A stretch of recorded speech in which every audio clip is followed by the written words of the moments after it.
മോഹൻലാലിനെ നായകനാക്കി നന്ദകിഷോർ ഒരുക്കിയ പാൻ ഇന്ത്യൻ ചിത്രമാണ് വൃഷഭ.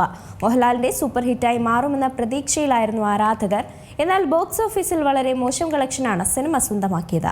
വമ്പൻ ബജറ്റിൽ ഒരുങ്ങിയ സിനിമ ഇന്ത്യൻ സിനിമയിലെ തന്നെ ഏറ്റവും വലിയ പരാജയമായി മാറിയിരിക്കുകയാണ്.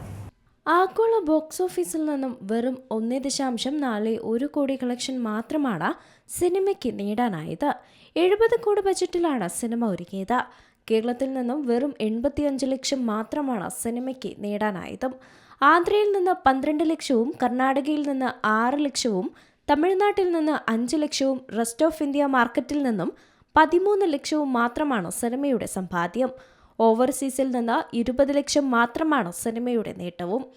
ആദ്യ ദിനം ആഗോള ബോക്സ് ഓഫീസിൽ നിന്നും വെറും 88 ലക്ഷം മാത്രമാണ് സിനിമ നേടിയത്.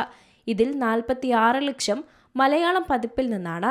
സിനിമയുടെ തിരക്കഥയ്ക്കും മേക്കിങ്ങിനും VFXനും മോഹൻലാലിന്റെ പ്രകടനത്തിനും വിമർശനങ്ങളും ലഭിച്ചിരുന്നു.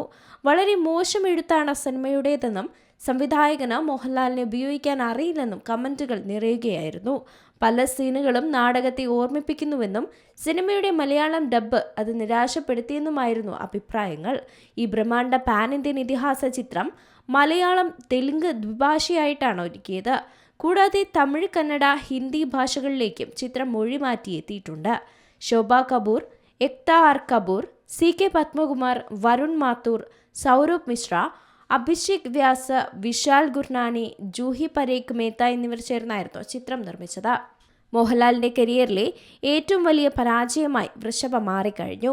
2025 തുടർച്ചയായി വിജയങ്ങളുമായി മുന്നേറിയ മോഹൻലാലിന് വൃഷഭയിൽ കാലിടറിയെന്നാണ് പലരും സോഷ്യൽ മീഡിയയിൽ കുറിക്കുന്നത്.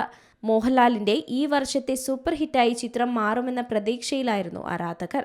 എന്നാൽ ബോക്സ് ഓഫീസിൽ വളരെ മോശം കളക്ഷൻ സിനിമ സ്വന്തമാക്കി കഴിഞ്ഞു. അതുകൊണ്ട് തന്നെ ആരാധകർ നിരാശയിലാണ്. Entertainment desk, Zee Malayalam news. ഏറ്റവും പുതിയ വാർത്തകളും വിശേഷങ്ങളും വിരൽ തുമ്പിലറിയാൻ സി മലയാളം ന്യൂസ് എല്ലാ ഡിജിറ്റൽ പ്ലാറ്റ്ഫോമുകളിലും ലഭ്യം.